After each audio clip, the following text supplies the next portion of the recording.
As you can probably tell, we've really been looking forward to this trip to Florida. And I got the truck all cleaned up at Jack's Wax, but unfortunately, we're going to be driving down there in the rain. That means not only the truck, but the cars and everything else that's on an open trailer will be filthy dirty by the time we get to Florida.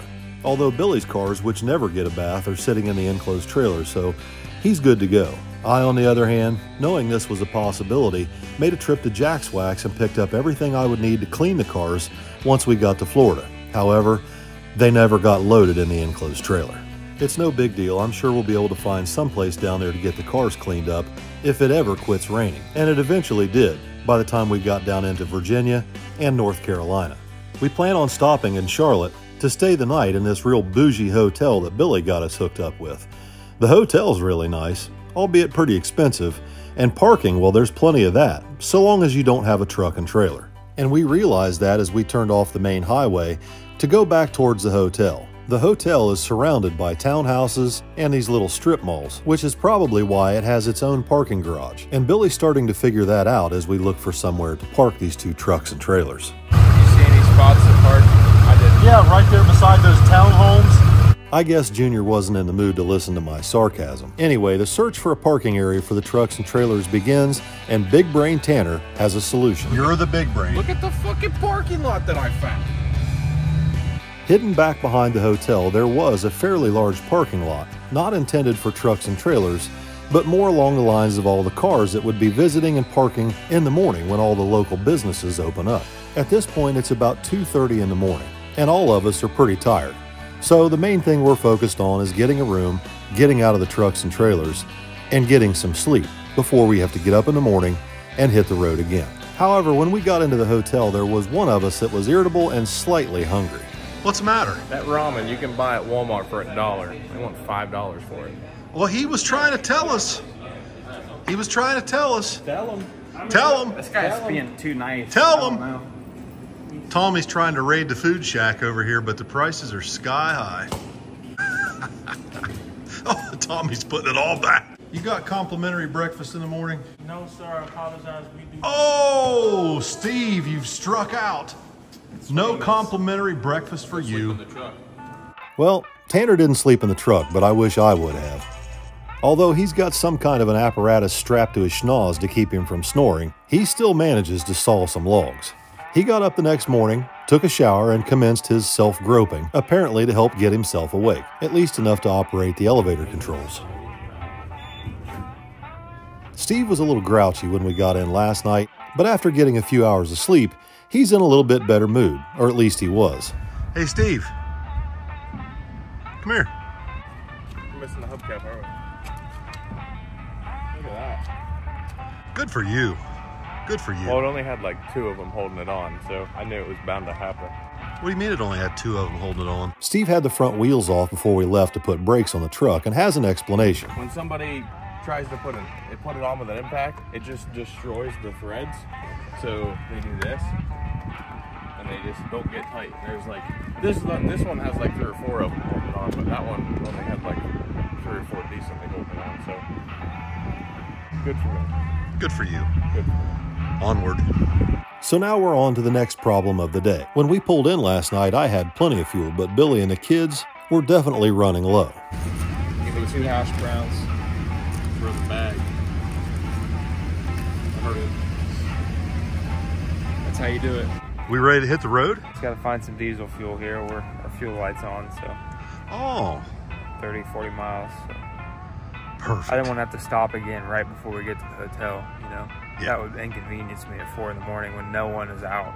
Right. You know? Now I'm waiting until everybody and their brother's out getting breakfast, so.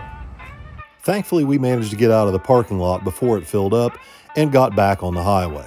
We just need to stop and get fuel at this Love station. It was the closest station to the hotel, and likely the only one within range of Billy's fuel supply. And evidently, Billy isn't the only one out of fuel this morning. The place is packed. But Billy has no choice. He pulled in line and waited, and waited, and waited. Since Bob's truck has dual tanks and gets a little bit better fuel economy, I elected to turn the truck around out back and sit this out and watch all the truck drivers get pissed off trying to get in and out of this place. And Tanner was a little upset too. Of course, it's a Swift driver who blocks the road. well-known great drivers on the internet. You do have anger issues. He does. He's just sassy. Might need to pay for his anger management classes or something. You need anger management, Steve? Nope, I'm all right. The longer we sat there and watched this fiasco take place, the more agitated Tanner got. We decided to get the hell out of the love station because something bad was about to happen. Steve was getting upset. I don't know, he's got anger problems. So we're just sitting out here along the entrance ramp to 77, waiting on Junior to finish filling up his fuel tank. Eventually we were back on the road headed south without incident, down through Georgia, and finally made our way into Florida, under cloudy skies, but thankfully dry roads. Our goal for this evening is to make our way down to the Airbnb, which is about 45 minutes outside of downtown Orlando. Once we made it to the Airbnb, all we needed to do was unpack the trucks and trailers and bring in all the essentials that we need for a good night's rest and to be able to do some editing. You're playing this next. No. Yeah, you are. Tommy and Tanner have really hit it off, mostly over their fascination with virtual reality and video games, which seem to be the highlight of the trip thus far for the pair of them. However, there is definitely a competitive spirit between the two of them. No, it looks like you're beating me. We switched controllers and it felt bad. The boys stayed up late that night playing video games. I, on the other hand, needed to get some sleep because I have something I have to take care of in the morning that I'm not looking forward to. And by the looks of Tanner, it looks like I'm going to be doing it alone. Well, guys, I got a special mission this morning. I was going to take Steve, but he stayed up all night playing video games, so I'm going to let him sleep. He's all excited about seeing Taylor Ray today, maybe, so I want him to be in good spirits. So here's the situation. Jimmy, Dale, and Morgan broke down last night at an advanced auto parts place just outside of Orlando. For some reason, the Monte Carlo was overheating, and Jimmy got underneath the hood to investigate. His investigation led him to the burn unit in the hospital. And my hand is messed up. Look at that neck. Damn, son. Can't take anything out around it. Just gotta get some more of that one here. But this one is pretty much done. Clearly, Jimmy Dale's not going to be in any condition to work on that Monte Carlo anytime soon. So my first mission for today is to take the truck and trailer into Orlando and pick up Jimmy's Monte Carlo before it ends up getting towed away and possibly impounded. All right, I got Jimmy's Monte Carlo all loaded up. We're gonna take it back home with us, I think. I mean, for right now, that's the plan. We're gonna take it home with us. And Bob's got Jimmy's 434 up here at the shop, freshening it up. And we may just go ahead and take that car home, put that 434 in it for Jimmy and help him get back on his feet. After loading the car up, I made my way through some traffic, back out onto the freeway and back to the Airbnb to help the kids get ready to go to Orlando Speed World to hang out with Taylor Ray. But unfortunately, the kids would have to go on without me. Well, we left the house and I got less than a block away and this thing died. Fuel pump's out of it. Something's wrong, I don't know. It's not pulling fuel from the tank. I don't know whether the pump's bad, whether a line has rotted off underneath the car. I don't know. I don't have anything here to work on it with other than one screwdriver. And I don't know. So I let the kids go on to Orlando Speed World. I'm gonna walk back to the house, grab Bob's truck and Jimmy's car on the trailer, and I'm gonna drive that to AutoZone, hopefully go get a little inline fuel pump I can stick on this and either diagnose what's wrong with it or fix it. Hopefully fix it. Thankfully, I only made it about a block before it died. So I only gotta walk a block back to get to Bob's truck. It's one of those things with an old car.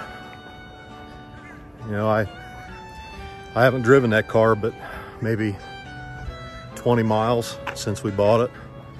And this is the first time we've tried to drive it anywhere, really. Okay, so the good news is there's an AutoZone 6 minutes and 2.5 miles away from the Airbnb.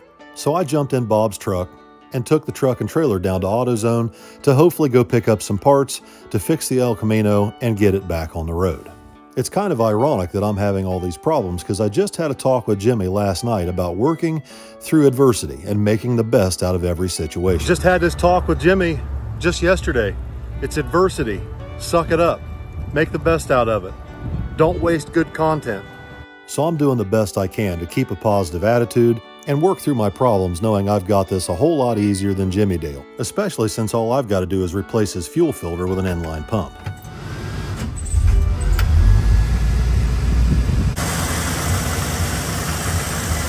And just like that, the old El Camino is back in business. I drove it back to the house, then went back and got Bob's truck, brought up directions to Orlando Speed World, and then headed straight to the gas station to top off the cooler with ice and pop. Now, although we're down here for Sick Week, which is a drag and drive event, there's something else going on today at Orlando Speed World that's a little bit outside of our wheelhouse. Typically, we would be spending our time at the drag strip. In fact, that's probably where we should be testing for this week's event. But the kids have gotten an opportunity to do something a little different. Instead of going to the drag strip today, we're going to hang a left at the front gate and head back towards the oval track. You see, there's a guy on YouTube named Taylor Ray that does drifting. But Taylor's recently picked up an interest in no-prep drag racing, and he's picked up his very first no-prep drag car chassis. Since Taylor and his crew watch our channels religiously, the kids jumped at the chance to go out and spend some time at the drift track with Taylor and share some information about drifting and drag racing. And who knows, this may open the door to some collaboration work between us and Taylor Ray's crew later on this summer. There was even mention earlier today about Taylor taking the boys a ride in his Corvette drift car. It's a pretty wild setup, powered by a 427 cubic inch LS motor with twin turbos. Of course, it's electronically fuel injected on E85 and is absolutely a purpose-built drift car. But unfortunately today, Taylor's having problems with the Corvette just like we're having with the El Camino. Fuel system problems. And of course, it has to happen the first time I show up to meet him. Believe it or not, Taylor actually watches my channel and knows how much I despise fuel injection. Here comes the LS hater. Got a perfect LS hate for you. Right. Look at that, a 427 Fuel LS. injection hate. It's fuel injection problems. What? I'm losing a whole bank randomly. No, that's not true. That's not possible, Taylor. Fuel injection is the best thing ever. I mean, I would have said so until today. I'm hoping I can fix this. And this car's never had any problems, like, the entire time since we built it, not an issue. And then it sat for 3 months and today it's like this. It just loses this whole bank randomly. Well, I mean, I got a carburetor over there. There we go, we'll just swap a Hey, carb for on the it. record, I had to fix my carbureted car just to get here. See? But it wasn't the carburetor, it was actually the fuel pump. Oh, okay. 1965 El Camino fuel pump went out of it on the way here. So I ran to AutoZone, got me an inline electric, scabbed it in there, ran one wire to the ignition coil and the other one to the old fuel pump to ground it, and away we go. Is it? It's factory mechanical pump on that? Yeah.